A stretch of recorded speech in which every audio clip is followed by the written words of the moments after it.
So good afternoon and welcome you all to this virtual portfolio holder decision meeting on 18th of February 2021. Present at this meeting we have a number of officers including Paul Walker, Corporate Director of Community, Matthew Adams, Head of Natural Resource and Climate Strategy, and Saeed Atlas, who's our Energy Manager. And I'll refer everyone to the published protocols for holding virtual meetings, noting can you turn your phones on to silent? There's nothing worse than a vibrating phone. Can you please ensure you have your videos on at all time? If there's a technical problem, we'll adjourn until the issue can be resolved. And if it can't, we will reschedule it. And the meeting is being audio and video recorded and will be available to watch on the council's website sometime tomorrow. So apologies for absence, none received. Declarations of interest, none. Petitions, I have received one petition. Oh, sorry, we have Dawn Calvert as well, who's our Finance Minister, Section 151 officer. I've only got one petition. It's signed by 11 households in a very small close. We, the undersigned, are seriously concerned about the parking around Veldene Way, which is mainly caused by residents in other roads leaving their vehicles on Veldene Way that restricts access to the road and being left for lengthy periods of time. We therefore request that the council introduce parking controls to make the roads safer. I will forward that on to David Eagleston's team. We now move to public questions, none received. Matters referred to the executive member, none notified. Reports on the overview and scrutiny committee or subcommittees, none notified. And as this is a key decision, we've been calling has been waived for this decision. We now move on to the substance of the report, which is the Public Sector Decarbonisation Scheme grant funding. The urgent request is really down to, we submitted a range of applications to the Public Decarbonisation Fund, and at the time of the application we were revised by Salix Finance, who were administering, I believe, that our chances of success were very slim indeed, and as the fund was then heavily oversubscribed. But being from Harrow, we've now got an opportunity to get our grants through, but we need to make sure it's signed off by Friday, which is why we have the urgency of the meeting today. So Paul, would you like to introduce the report? I can, Chair. I mean, I think you've covered the ground there in many respects. This is about urgent authority to receive and utilise the funding for the decarbonisation scheme.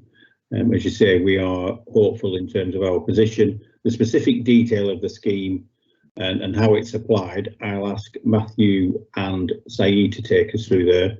And I know Dawn would want to comment on how that leaves the council in terms of receiving those funds. Sure. Shall I pick up from there then, just as a little bit more detail on the scheme? So this is a national grant scheme.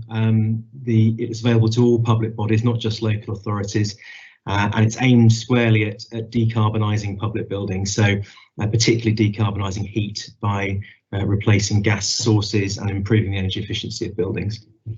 So we submitted a range of applications in January prior to the scheme closing. I think there was originally an optimistic hope from government that schemes would be able to be delivered by March this year, and a lot of the funding was allocated. But because of the complexity of these works, many people are unable to do that, deliver it by March. So the funding arrangements that are proposed are that money is paid in advance this financial year, and to those people who are awarded funding, and then needs to be spent next financial year by provisionally at the moment the end of September 2021. So we haven't had any formal confirmation that our grant applications are successful, but we hope to get some sort of notification of that next week. In the meantime, this is to enable us to receive the grant funding and implement the grant funding if we are successful, given the very tight timescales we have to turn this around in order for government to pay any funding this financial year. That's sort of a quick summary of the scheme. Is there anything else you'd like me to clarify? No, I just think it's an important sort of grants applications we put in, and they're quite wide ranging and will benefit Harrow.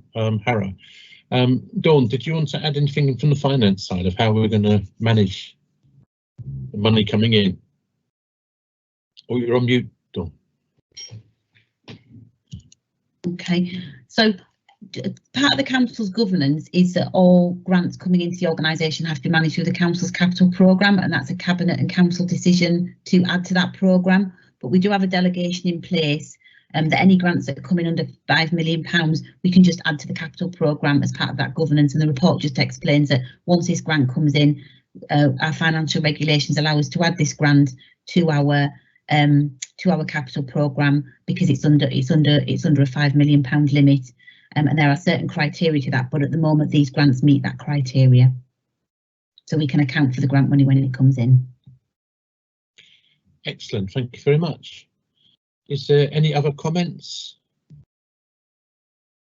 As I said at the beginning, I think it's a sort of an excellent opportunity for us, even though we've been invited late to the party in the funding, and hopefully we will receive the money. So I support the recommendation. I can't put it to the vote because it's only just one person, so I support the recommendation. I will sign the paperwork accordingly and send it through to Nicoletta in Democratic Services. So thank you very much. That moves us on to next item on the agenda, which is any other business. I haven't been notified of any other business, so thank you very much for your time, and I will see you later at the next meeting. Thanks very much.